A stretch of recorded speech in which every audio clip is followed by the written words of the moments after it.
আমরা এই মঞ্জু মিয়া একটা ব্রিজ করিয়ে দিয়েছে, সেই ব্রিজে আমরা লক্ষ লক্ষ মানুষ আসা যাওয়া করে, গাড়ি করেও যায়। আচ্ছা, আর এই আমরা এই সাতকাটায় আমরা অনেক মানুষ আছি, কিন্তু মসজিদ আছে, মাদ্রাসা আছে, একটা স্কুল আছে, কিন্তু ছেলে মেয়ে যাওয়ার সময় অনেক 2-3 জন মারাও গেছে। অত্যন্ত পানি স্রোত। এই সাতকাটা মঞ্জু মিয়ার ছেলে পাথরের কাছে আমাকে অনুরোধ, এই আমরা ব্রিজটা আমরা এর কাছে দাবি।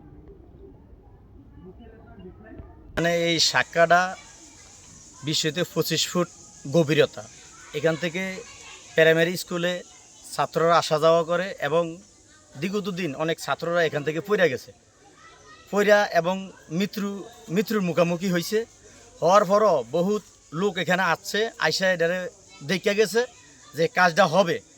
বিগত দিন যারা মেম্বার ছিল, চেয়ারম্যান ছিল, তারাও দেখিয়া গেছে কাজটা হবে, কিন্তু কাজটা আজও বাস্তবায়ন হয়নি। কিন্তু এখানে অন্তত 400-500 লোক বসবাস করে, 200-300 ঘর, এই সব মিলে যাতায়াতের জন্য ব্যবস্থা।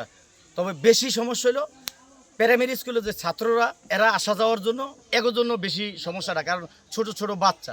এবং আমরা চাই যে দ্রুত এই কাজটা বাস্তবায়ন হওয়ার জন্য। রাজাপুর ইউনিয়ন 3 নং ওয়ার্ড কর্তৃক আয়োজিত এই যে সাক্ষাটা, এই সাক্ষাটা দেওয়া হাজার হাজার মানুষ একদম নদী মতো এই সাক্ষাটার লগে জড়িত, একদম নদী ইলিশা নদী মতো এই সাক্ষাটার লগে রাস্তাটা জড়িত।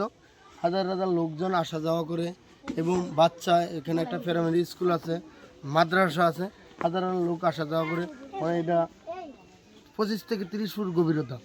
বর্ষার স্রোতে, বাড়ার স্রোত অনেক বেশি এবং পানির স্রোত, জোয়ারের স্রোত অনেক বেশি। এজন্য অনেক বাচ্চা এখানে পড়ে গেছে। এজন্য গাইডান আসছে, বাচ্চা স্কুলে পার করে দেয়। আমার অনেক সময় বাচ্চার গাইডান বাসায় থাকে না, পুরোদিনও কাজ আছে, পাঠিয়ে দেয়। এজন্য অনেক সময় বাচ্চা পানিতে পড়া সদর হাসপাতালে নেওয়া হয়েছে। অনেক মৃত্যুর জন্য আশঙ্কাজনক অনেক ঘটনা ঘটছে। কিন্তু সরকার অনেক জায়গায় দেখছি রাস্তাঘাট, ব্রিজ, সামান্য কালবোট ওখানে প্রয়োজন না, ব্রিজ প্রয়োজন না, ওখানে দিয়ে থেছে। এই যে এখানে হাজার হাজার ফ্যামিলি আজ থেকে অনেক নির্যাতিত। সরকার ওই ইউনিয়ন যারা মেম্বার ছিল বিগত দিন, এদের কাছে বলা হয়েছে, চেয়ারম্যান ইউনিয়ন চেয়ারম্যান এখানে আছে, আশ্বাস দেওয়া হয়েছে কয়েকবার। এখানে সাংবাদিক সম্মেলন অনেক কিছু হয়েছে, বাচ্চা মরার পরে অকানিত ঘটনা হয়েছে, এখানে অনেক সময় অনেক কিছু হয়েছে, কিন্তু কেউ আশ্বাস দিয়ে গেছে, কেউ এটা বাস্তবতা হয় না। আমরা চাই এটা দ্রুতভাবে ব্রিজ হওয়ার জন্য। নাহলে যে পিছনে দেখেন হাজার হাজার ফলাফান যাইতে আছে আস্তে আস্তে, মানুষ, সাধারণ মানুষ যাইতে আছে আস্তে আস্তে। এই কী অবস্থা, ব্রিজের অবস্থা খুব, সাক্ষাটার অবস্থা খুব করুণ অবস্থা। কিন্তু এখানে প্রতি 3 মাস, 2 মাস, 1 মাস বাদে বাদে অকানিত। কন্দ্রকপুর ইলিয়াস মাতাব্বর বাড়ির পাশে এই যে এই শাখাটা দেখতেছেন, এই শাখাটা দীর্ঘদিন পর্যন্ত অবহেলিতভাবে আছে। এখানে প্রায় 250-300 ফ্যামিলি বসবাস করে, প্রায় 600-700 লোক বসবাস করে। এখানে আসা যাওয়ার অনেক কষ্ট।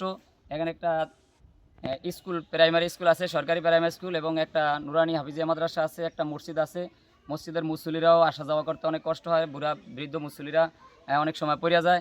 এবং স্কুলের ছাত্রছাত্রীরা এবং মাদ্রাসার ছাত্রছাত্রীরা অনেক সময় মাদ্রাসা আসার সময় নিজেরা আসতে পারে না, অনেক সময় হাক্কার গোড়ায় বৈশা থাকতে হয়। অভিভাবক যারা আছে তারা এই শাখা পার করায় দিতে হয়, এবং যাওয়ার সময় আবার তারা বৈশা থাকে, হাক্কার গোড়ায় আবার পার করায় নিতে হয়।